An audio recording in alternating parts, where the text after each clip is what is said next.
Bismillahirrahmanirrahim. Assalamualaikum warahmatullahi wabarakatuh. Selamat pagi, salam sejahtera bagi kita semua. Kita melanjutkan pembahasan bisnis internasional. Kali ini di pertemuan kedua saya akan menyampaikan materi tentang perbedaan di antara negara dalam sistem politik, ekonomi, dan hukum. Karena ini penting bagi kita untuk mengetahui bahwa perbedaan sistem ekonomi, sistem politik, dan hukum ini satu dengan yang lain saling berkaitan. Karena pebisnis itu harus memahami perbedaan-perbedaan ini, karena mereka harus mempertimbangkan, memikirkan secara mendalam tentang manfaat, biaya yang harus dikeluarkan, dan risiko yang harus ditanggung apabila mereka menjalankan bisnis di berbagai negara, termasuk cara pengelolaan operasi dan strategi yang harus disampaikan, strategi yang harus diterapkan di setiap negara. Antara satu dengan yang lainnya pasti berbeda, karena memiliki perbedaan politik, sistem ekonomi, dan sistem hukum, juga budaya masyarakat mereka. Bila Anda membaca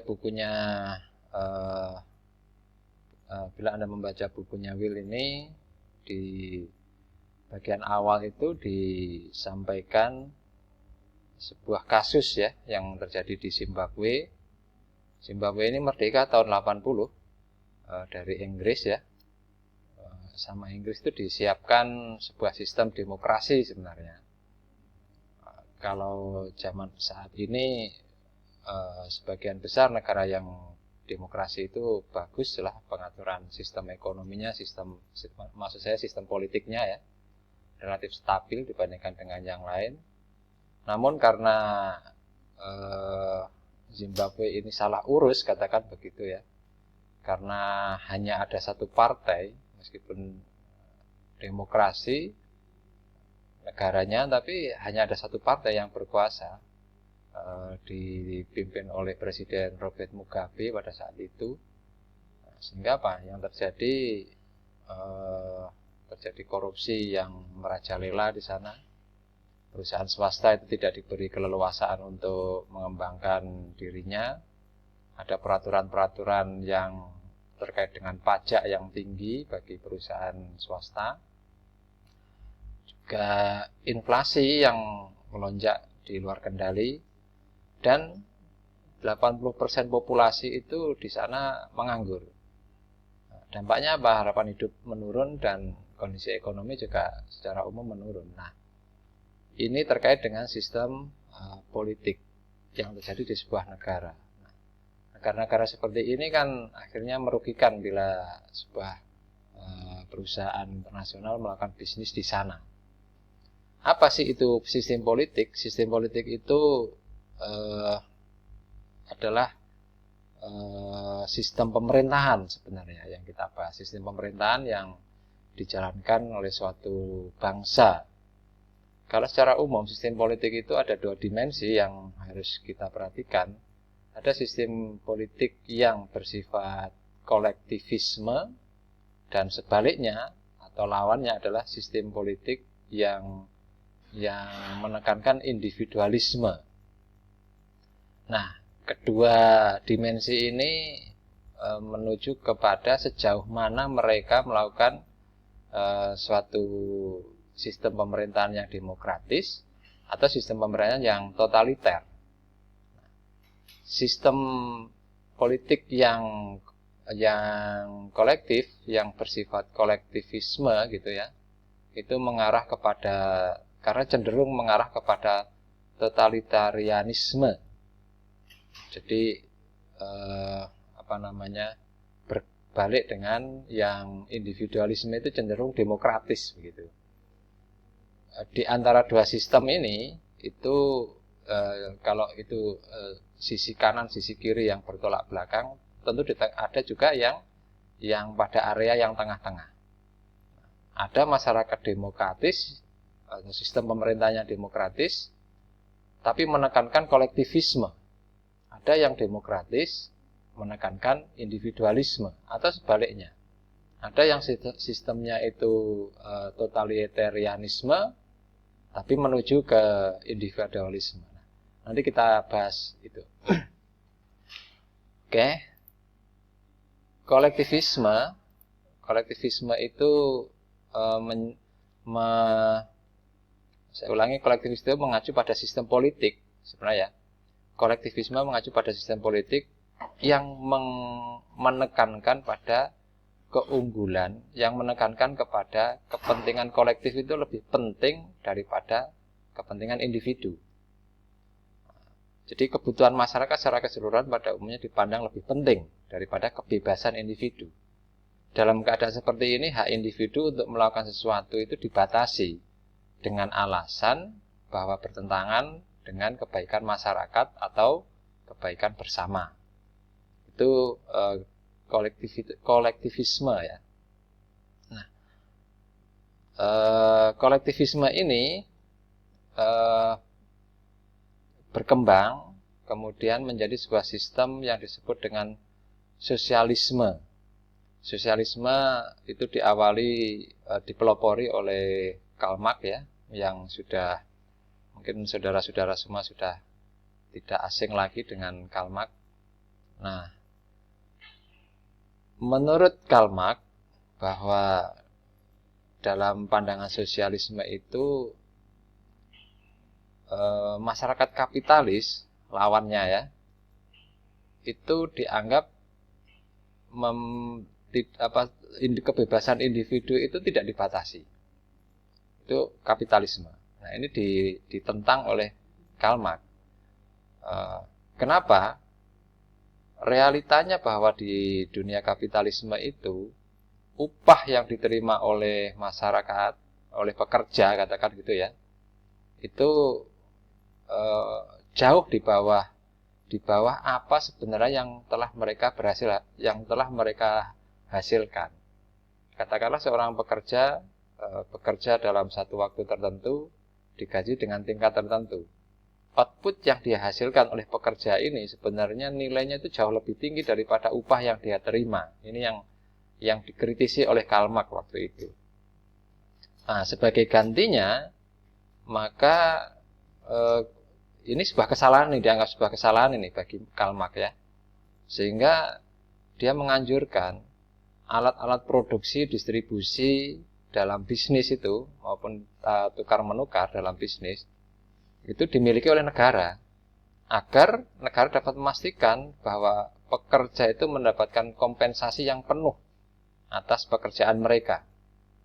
Nah, perusahaan itu harus bekerja, perusahaan itu dianggap perusahaan milik negara, itu harusnya menguntungkan masyarakat secara keseluruhan. Lain dengan kapitalisme, perusahaan itu menguntungkan dan keuntungannya itu adalah untuk mereka yang pemilik perusahaan itu, dianggap itu sebagai keuntungan pribadi.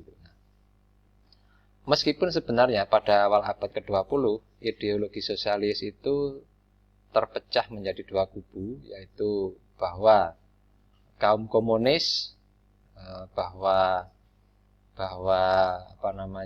sosialisme itu hanya dapat dicapai melalui revolusi kekerasan dan kediktatoran totaliter. Ini satu sisi. Ini pecahnya komunisme ya. Sisi yang kedua, sosialisme yang demokrat itu berkomitmen untuk mencapai sosialisme yang diajarkan oleh Karl Marx tadi dengan cara-cara yang demokratis, meninggalkan revolusi dalam bentuk kekerasan dan kediktatoran. Kedua pandangan sosialisme ini naik turun ya selama pada abad ke-20 itu. Namun bila kita flashback ke belakang bahwa sebenarnya sosialisme komunis itu mencapai titik tertingginya kalau menurut Will ini adalah pada akhir tahun 70-an. Karena mayoritas penduduk dunia itu yang tinggal di negara-negara komunis itu di bawah kekuasaan kaum komunis, partai komunis waktu itu ya, seperti Uni Soviet, Eropa Timur. Di Eropa Timur itu ada Polandia, Cekoslovakia yang kemudian itu pecah beberapa negara, Hungaria.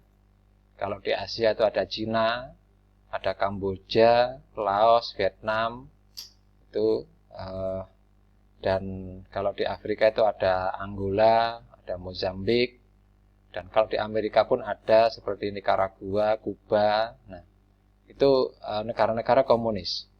Nah, tapi kemudian semakin lama semakin kesini itu semakin mundur. Pertengahan tahun 90-an itu Soviet bahkan runtuh. Jerman Timur waktu itu yang juga komunis juga runtuh. Nah, sehingga paham komunisme ini semakin luntur. Meskipun sistem pemerintahan komunis ini sudah mulai berubah lah ya menjadi demokratis, tapi tidak murni demokratis sebenarnya. Nah, ada komunisme disebut komunisme gaya baru lah katakan gitu. Jadi ada yang namanya ideologi komunis dengan ideologi komunis gaya baru. Ada satu negara di dunia ini yang masih menerapkan komunisme gaya lama, yaitu Korea Utara. Komunisme gaya baru ini disebut dengan sosial demokratis ini, sosialis demokratis itu. Nah, jadi mereka masih di sistem politiknya itu komunis, sosialis ya. Tapi dalam pemerintahannya itu proses pembentukan pemerintahnya itu cenderung demokratis, meskipun sebenarnya juga tidak murni demokratis itu. Di negara-negara lain ya, kalau sosial demokratis itu banyak di beberapa negara ya, yang sejumlah negara demokratis, misalnya Australia, Denmark, Finlandia, Prancis, Jerman ya, Inggris, Norwegia, Spanyol, Swedia, itu masih ada itu partai-partai sosial demokrat. Artinya di sana ada partai sosialis sebenarnya di beberapa negara itu, ditampuk kekuasaan perpolitikan mereka. Itu ada termasuk di India, Brazil itu masih ada, masih menggunakan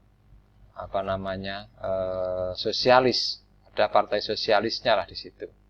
Ada partai yang tinggalannya Karl Marx lah gitu, yang memiliki pahamnya Karl Marx gitu.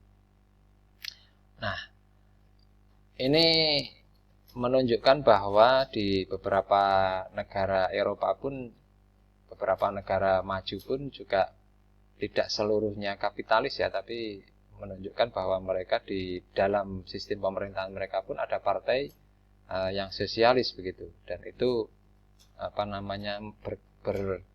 beradaptasi menjadi komunisme gaya baru yang disebut di bukunya Will ini.